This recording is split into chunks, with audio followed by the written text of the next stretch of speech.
Good morning and God bless you all. Let's have some coffee.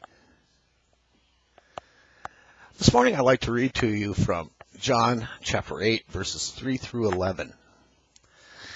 And the scribes and Pharisees brought unto him a woman taken in adultery. And when they had set her in the midst, they said unto him, Master, this woman was taken in adultery, in the very act. Now Moses in the law commanded us that such should be stoned. But what sayest thou? This they said, tempting him, that they might have to accuse him. But Jesus stooped down, and with his finger wrote on the ground, as though he had heard them not. So when they continued asking him, he lifted himself up, and said unto them, He that is without sin among you, let him first cast a stone at her. And again he stooped down, and he wrote on the ground. And they which heard it, being convicted by their own consciousness, went out one by one, beginning at the eldest, even unto the last. And Jesus was left alone, and the woman standing in the midst.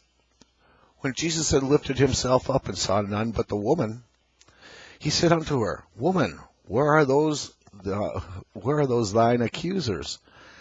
Hath no man condemned thee? She said, No man, Lord. And Jesus said unto her, Neither do I condemn thee. Go and sin no more. Now, the woman presented to Jesus must have been utterly humiliated at being dragged into the temple by self-righteous men who were only using her to try and trick Jesus.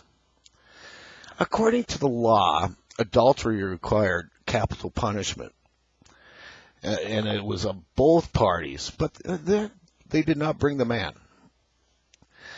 A double standard?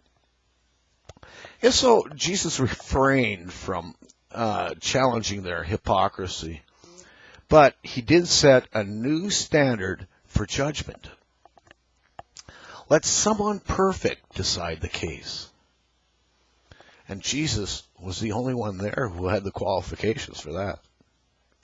He declined to condemn the woman, but admonished her to go and sin no more.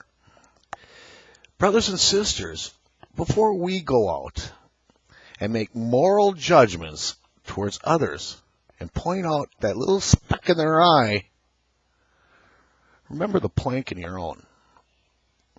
Or if, like the woman, you experience the forgiveness of God for these horrendous offenses you might have done, or any offenses, praise God and show that forgiveness to others. May God's light shine upon you, my friends, and you stay frosty out there.